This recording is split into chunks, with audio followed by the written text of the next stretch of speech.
Happy Sunday. This is Brett Pollock. I'm the president of Insurance Allies. We operate AxeThrowingInsurance.com. Welcome to the second episode of our new YouTube series. In this episode, I want to discuss what I call bells and whistles to insurance. These are extra coverage line items that do not come standard on a general liability policy, and maybe they concern you. You want to pay extra for some of them, and maybe none of them do.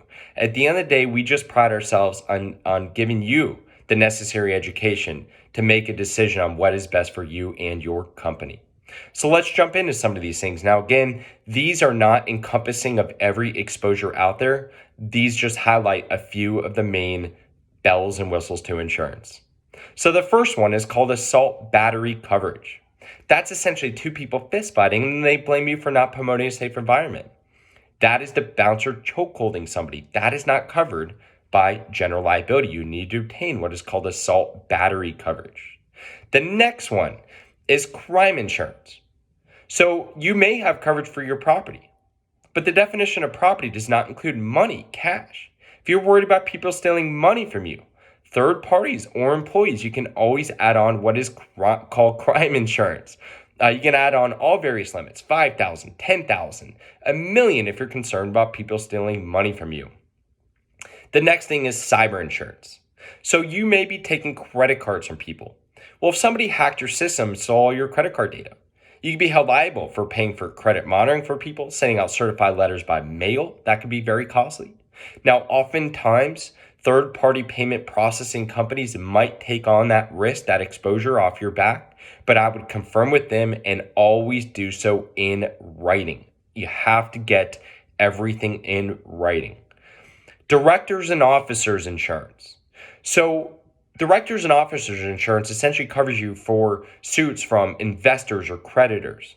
Maybe you franchised and you have a franchise owner that alleges you mismanaged a company, you led them astray, and you had a disagreement. All of a sudden, they're out hundreds of thousands of dollars and they sue you and they said that you mismanaged things.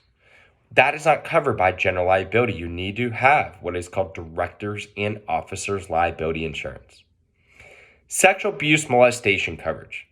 I'm not saying you're doing anything wrong, but maybe you have an employee that touches somebody inappropriately. That is not covered by general liability. You need to obtain what is called sexual abuse molestation coverage. The next thing, employment practices liability insurance. Again, I'm not saying you would do something wrong, but maybe you have an employee that makes an allegation against you of age or sexual or racial discrimination and wrongful termination. You need to obtain what is called employment practices liability insurance. The next item, employee benefits liability. This is essentially an error or omission in the management of your employee benefits program, such as health insurance or 401ks. If I work for you, and you give me a Blue Cross Blue Shield card as part of my employment package, and I show up to the hospital thinking I have health insurance in force, and I get sick, I get cancer, I show them my card. The person at the front comes back and says, sorry, but you don't have health insurance in place. It's because you forgot to pay for the bill for me? You didn't enroll me? You screwed something up? That's your fault. Pay for my cancer bills for the rest of my life. I'm suing you. If you're not providing benefits, you typically do not need to obtain that coverage as you do not have an exposure. The last thing, hired and non-owned auto. Hired and non-owned auto covers your business for vehicles used for business purposes and vehicles that are not owned by your business. That's you driving your own car for business purposes. That is your significant other driving their car.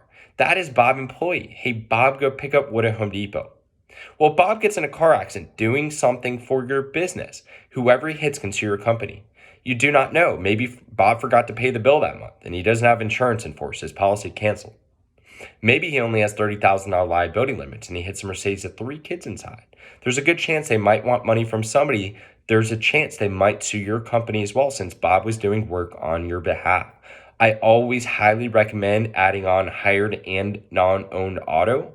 Auto accidents are a real life thing. I mean, they happen. And you can typically obtain this coverage as low as $150 for the year.